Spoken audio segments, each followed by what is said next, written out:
Everyone thought Ty was gone forever. His death left a hole in Heartland and Amy's heart that nothing could ever fill. But now, in the most unexpected moment, he's standing at the ranch gate again, same eyes, same voice. But something has changed, and no one knows whether to cry, run, or scream. It begins on a quiet morning. Amy is brushing her horse. The sky is soft and gray, and everything feels normal until a figure appears in the distance. She freezes. Her hand drops. The brush, her breath catches. At first she thinks it's a dream, but the man walking toward her is real. It's Ty, alive, changed, and walking straight toward the life he once left behind. His steps are slow, as if he doesn't believe he's really here either. Jack steps out from the barn and stops mid-step. His eyes lock on the man he buried. In memory, for a second, the old man's strength seems to fade. He doesn't speak. He doesn't need to. Lou rushes out next, gasping in disbelief. Her voice shakes as she says his name, half in shock, half in anger. Mallory, Georgie, and the ranch hands slowly gather, silence spreading like wildfire. Nobody knows what to say. Because how can anyone speak when the dead return? Amy doesn't move. Her body wants to run, her heart wants to collapse. Memories flood. Her mind his funeral, the cold nights alone, the years she spent trying to be strong. And now he's here, as if those years didn't exist. As if he could just walk back into the life he left shattered, but he doesn't rush. He stands at a distance, eyes full of guilt and something deeper fear. Not fear of rejection. Fear that Amy might look at him and feel nothing at all. Lou is the first to break the tension. Her voice sharp, trying to protect her sister. She demands answers. Where has he been? Why now? Why like this? Ty doesn't respond at first. His mouth opens, then closes. His jaw tightens. It's clear he came prepared to beg, to explain, but in this moment even he seems lost for words. Jack steps closer. His voice, calm but firm, asks the one question everyone is thinking, "Are you real?" Ty nods. His voice is barely a whisper. "I wanted to come home sooner, but I couldn't, not until now. It's not enough. But it's something, and for now, that's all anyone can handle." Amy finally speaks, but not with words. Her eyes hold back tears. Her hands grip the fence like it's the only thing keeping her standing. She doesn't cry. She doesn't scream. She simply turns and walks into the barn, leaving behind a man who once held her heart, and now stands unsure if he still belongs, but deep inside her something stirs, confusion, pain, hope, and maybe a fear that if she lets herself feel again, it might break her all over. And this quiet, painful moment is how season 19 begins. Not with a grand reunion, but with silence, shock, and the first step of a long road back from the dead. Amy didn't slam the door.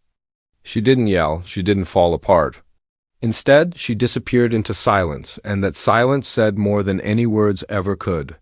For 3 days after Ty's return, she barely spoke to anyone. Not to Lou, not to Jack, not even to Lindy. She moved like a ghost in her own home, doing chores, feeding the horses, but always keeping her distance. It was like she had built an invisible wall around herself, and not even the man she once loved could break through. Inside, Amy was falling apart. She didn't want to feel anything, not hope, not anger, not even relief. Ty's face haunted her every time she closed her eyes. The way he looked at her with sorrow, with regret, with love that had never really died. But that love had left her alone in the worst years of her life. It had left her to bury the man she loved and raise their daughter without answers. And now he was back, like a chapter that refused to end. Lou tried to talk to her. She knocked on Amy's door late at night, bringing tea and old memories. She reminded Amy of everything they'd survived together, but Amy stayed quiet. "He left me, Lou," she finally said one evening, her voice flat. "He died. I buried him. I cried every night. And now he wants to talk like it never happened?"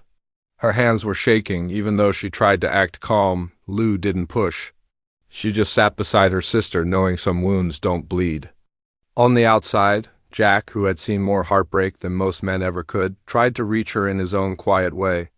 He saddled Spartan and left him near the fence, hoping Amy would ride, clear her head. He didn't say much, just gave her space and steady eyes. Jack knew Amy was stronger than she realized. But even strong hearts have their limits. And hers had been breaking for far too long. Lindy, too young to understand but wise in her own innocent way, kept asking about the sad man with Mama's eyes. Amy had no answers. How do you explain to a child that her father once thought dead is now walking around, real but broken, and carrying a past filled with silence? The hardest part wasn't the pain, it was the doubt. Amy didn't know what was real anymore. Had Ty always planned to come back? Had he been forced to leave? Or worse, had he chosen to stay away? Every answer that might come only led to more pain. She feared that if she let him speak, his words would tear open everything she spent years trying to heal. But deep down, beneath the fear and anger, there was still a question that kept returning like a whisper. What if he's telling the truth? Amy wasn't ready to face him, not yet. Not until she could stand in front of Ty and not fall apart. Until then, her silence would protect her. Her distance would be her armor. Because sometimes the only way to survive the pain is to not let it in at all. And so, the emotional wall stayed up, high, cold, and heartbreakingly strong. Ty didn't sleep the first night. Or the second, he didn't ask for food. He didn't even step inside the main house. Instead, he stayed. Outside in the small bunkhouse, sitting near the window, waiting. Not for comfort, but for a sign that Amy might be ready to hear him. The wait was harder than any storm he'd ever faced. Because this storm wasn't outside, it was inside her. And he had no right to expect forgiveness. He just wanted a chance to speak. A chance to bleed truth into the silence she was holding so tightly. On the fourth day, Amy walked out to him. Quiet, steady, her eyes unreadable. She stood across from him like a stranger, not angry, not crying, just still. He rose to his feet slowly. There were no greetings, no names spoken. She nodded once as if to say, "Go ahead." And in that small gesture, Ty saw everything, the pain, the strength. The years she carried alone. His voice cracked before he could even speak the first word. "I never wanted to leave you," he began, "and I never wanted you to think I was dead." Amy didn't flinch. She just listened. Her silence made it harder and somehow easier. He explained everything. How he'd gotten involved in something dangerous while trying to help others. How a mission that should have lasted a month turned into years. How an ambush nearly killed him. How he'd survived, barely, and was kept in hiding by people trying to protect his life. "I wanted to come back the moment I could stand," he said, his hands trembling. "But they told me I'd be putting you and Lindy at risk. That if I came back too soon, they'd come after all of you." His eyes were red. "So I stayed away. Every day I didn't come home. It killed me." Amy's lips parted, but she said nothing. He kept going. "I wrote letters, hundreds, burned most of them. None of them said what I needed to say. I didn't want to be a ghost to you. But I became one anyway." He finally looked up and said the words that broke everything open. "I didn't die, Amy, but I lost myself, and losing you was worse than dying." His voice dropped to a whisper. "I'm not asking for your love. I'm not even asking for your trust. I just need you to know I never stopped loving you. Not one day. I'd rather live the rest of my life alone than let you believe I abandoned you on purpose." For the first time, Amy blinked away tears. She had promised herself she wouldn't cry. But hearing him, not just his words, but the raw truth his voice cut through every wall she had built. Her hands balled into fists. "You should have trusted me," she whispered, almost choking. "You should have let me choose if I wanted to face the danger with you. Instead, you decided for me." Ty nodded, guilt flooding every part of him. "I know, and I was wrong. I thought I was protecting you, but I was only running from how much I needed you." Amy turned away. She couldn't look at him anymore, not because she hated him, but because hearing him speak shattered the numbness she had been hiding behind. She walked a few steps, then paused. "I don't know if I can forgive you," she said softly, "but I know I'll never stop loving you either." Ty didn't follow her.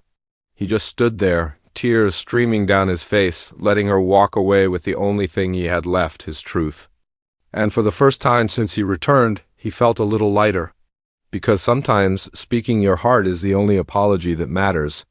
Even if it comes too late. The next morning, the air on the ranch was cold and still. A thin fog wrapped around the barns, and the sunrise looked more like a question than a promise.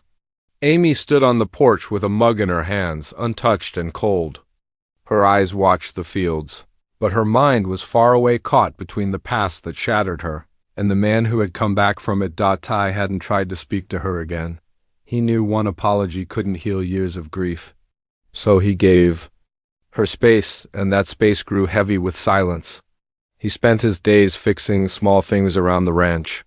Not to win her back, but to feel useful, to be near without pushing too close. He repaired a broken fence post, cleaned the tack room, brushed the horses when no one was around. Every action said what his mouth couldn't. I'm still here. Amy watched him from afar. Watched how he looked at Lindy when he thought no one noticed. How his eyes softened but also darkened with guilt. Lindy didn't understand the pain her mother carried, but she understood kindness. She ran to Ty without fear. And one afternoon, Amy saw her daughter fall asleep on his chest under the shade of the old tree. That moment nearly broke her all over again, because even after all the damage, there was still something whole. Lou told Amy to be careful. Forgiveness is a gift, she said gently, but it shouldn't cost you a piece. Jack, on the other hand, said very little. He just fixed his gaze on Amy and said, Don't wait too long to decide, kiddo. Hearts have their own clocks, and sometimes they run out. Amy stood outside that evening as Ty was gathering firewood near the old stable. The light from the barn flickered on his face. For a long moment she said nothing. Then her voice cut through the quiet. You still love me? He turned, surprised, but didn't hesitate. Always. She walked toward him, stopping just a few feet away. And, if I said I'm still angry, still hurt, still unsure? I'd wait, he said, forever if I have to. I just want to be near, even if I never hold your heart again. Amy's eyes filled, but this time she didn't turn away. She stepped closer, looked at the man who once made her feel safe and who had also broken her without meaning to. Then she reached into her coat and pulled out something small, a photo old and worn. It was of them years ago, holding baby Lindy together. She handed it to him. You left this behind. Ty took it with trembling hands. Thank you, he whispered. Not just for the photo, but for this moment. Amy didn't promise anything that night. She didn't say she forgave him. She didn't say she was ready, but she stayed. She didn't run. And for Ty, that was everything. The episode ends not with fireworks or dramatic music, but with a quiet scene. Amy sitting beside Ty on the porch, watching the sun go down. Two broken souls trying to find warmth in a place that once held everything they lost. And just like that, Heartland Season 19 begins a new chapter. Not perfect, not certain, but real. Because sometimes the most powerful love story is not the one that never breaks, but the one that chooses to rebuild. The porch lights at Heartland flickered gently in the night breeze. Amy and Ty didn't speak much after that moment, but they didn't need to. Sometimes healing begins not with answers, but with quiet presence. And in that stillness, something shifted. It wasn't forgiveness, not yet. It wasn't reunion. But it was something new, a chance. Over the next few days, life around the ranch began to feel different. Not easier, but warmer. Amy let Ty help her feed the horses. She didn't smile at first, but she didn't pull away either. Their conversations were short. Mostly about the ranch, about Lindy, about the weather. But under every word there was an unspoken truth. The door wasn't fully closed anymore. Lindy, sensing the peace between her parents, started asking more questions. One evening she looked up at Amy and said, Are we a family now? Didn't know how to answer. But instead of changing the subject, she gently took her daughter's hand and said, We're working on it. And that was enough for now. Ty never pushed. He didn't ask for a second chance. He didn't bring flowers or old promises. He simply showed up every day, steady and quiet. His way of saying, I'm not leaving again. Slowly, Amy began to see not the man who left, but the man who stayed. Not the ghost of her pain, but the person trying to make things right. Jack, standing on the porch one night, smiled faintly as he watched them from a distance. "Takes a strong man to come back," he said under his breath. "But it takes an even stronger woman to let him try." Lou, still protective, softened as she saw her sister smile for the first time in weeks. Not a big smile, just a flicker. But in Heartland, that flicker could light a whole season of hope. By the end of the episode, Ty walks out to the fields and leaves a note in the barn. He doesn't give it to Amy directly. It's a simple piece of paper folded in half. On it, he wrote, "When you're ready, I'll be right here. I'll never vanish again." He didn't sign it. He didn't need to. Amy finds the note later that night. She holds it close, stands under the stars, and breathes for the first time in years. She doesn't cry. She doesn't rush to him. But she holds the note against her chest and whispers to the wind, "Maybe." And in that single word, everything changes. Season 19 doesn't start with a reunion. It starts with something far more powerful, a rebuild. A raw, honest, painful, and beautiful rebuild of trust, family, and love. And as the music swells and the credits roll, one thing is clear: Heartland is not about perfection. It's about the people who keep showing up, even when everything feels broken. Because sometimes the greatest love stories aren't the ones that begin again. They're the ones that never gave up.